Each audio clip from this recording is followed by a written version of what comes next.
Hi, my name is Susan Bauer, and I'm an Interfaith Minister and a life coach. And I was wondering, how many of you have ever had trouble with overeating? Most of us, at some point of our life, will face this challenge. So we can ask ourselves, when do I overeat? When I'm stressed? When I'm depressed? Why do I overeat? To feel comfortable, to soothe myself, to bury my sorrows. How do we use food to reward and punish ourselves? Food is an instant gratification. Sweets, chocolate, quick fix. I feel good. And it can become very addictive. After we eat, how do we feel? Oh, gosh, why did I do that again? I have no self-control. I'm so undisciplined. I'm a victim of my uncontrolled tongue. What's wrong with me? I need some ice cream. Boom. We're on the hamster wheel of eating and beating, eating and beating, eating and beating. How does this work? So we beat ourselves up every time we want to enjoy. And then when we beat ourselves up, we feel so bad, we want to grab for that very thing that we just got mad at ourselves for. So are we chained to this hamster wheel? What keeps us on this hamster wheel? Because we're running towards a goal. We're running for a goal. I want to feel good. But I want to look good. I want to soothe myself. I want to lose weight. As long as we're running toward the goal, the hamster wheel goes faster and faster and faster. So, how do we get off this hamster wheel? It has to slow down. So, when we find ourselves having thoughts of eating and wanting to eat something, can we take a pause?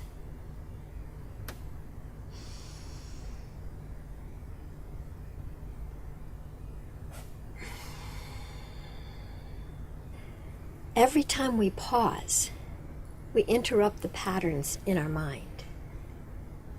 What are habits anyway? Habits are really just the effect of neurotransmitters in our brain transmitting information. The first time we do something, the transmitters may act very slowly. I come home. I'm feeling like I had a stressful day. I'm feeling upset. I don't know what to do. I wander into the kitchen. I look around. I find something that looks good to eat.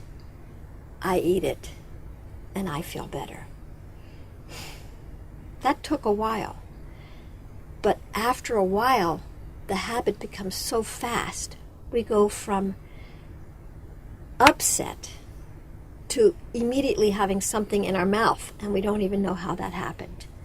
So, can we change the patterns in our brain? Well, the more we practice the same habit, the neurotransmitters actually create like a deep rut in our brain, almost like a rut in a road. And we can heal that rut by developing new habits. So, let's take a look at this. We're on the wheel, the hamster wheel, and we're running. I need something to eat. Oh, what's wrong with me? Why do I keep doing that? We can stop and say, do I want to keep running on that wheel? No. Do I know how to stop and get off? Not exactly. Could I learn to pause? Sure. Why not? Why not? What else could I do? Could I do something different? Every time we stop, we can ask ourselves a new question, and that new question can interrupt the habit that we have. Each time we interrupt the habit, we start developing the habit of interrupting our old habit. It's the beginning. It's the first baby step we take towards a new habit. So let's look at this again. Usually when we catch ourselves in our habit, because it's so automatic, we probably won't catch ourselves the first times until after we've already eaten. And we're already beating ourselves up. I am so uncontrolled. I just have no self-discipline. I'm so stupid. Why do I keep doing the same thing over and over again? Wait a minute. Stop. I don't want to continue those patterns. No, let me be gentle with myself. Okay, so I ate something. So what? It's not the end of the world. And I'm going to work on a new habit. Boom. We've stopped that wheel long enough to get off, even if it was just for a moment. It's the beginning of a new habit. So now we can think, what else is possible? What else could I do? When am I going to catch myself next time? The next time I might catch myself when the food's in my mouth. Okay, do I want to do this? Is this what I...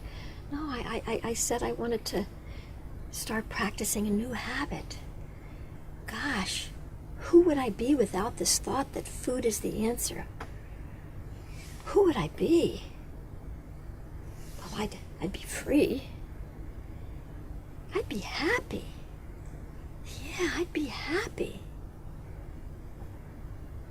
Let me try that next time.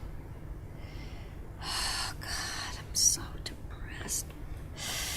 So rough. I just want to have some chocolate and... Wait a minute. Let me take a pause. Let me take a breath.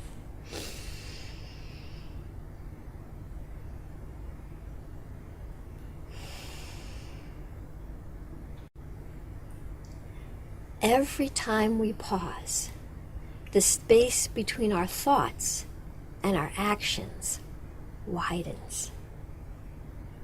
And we get the opportunity to practice something new. Here comes that thought again. Oh my gosh. I just want a piece of cake. You know, that would just solve all my problems.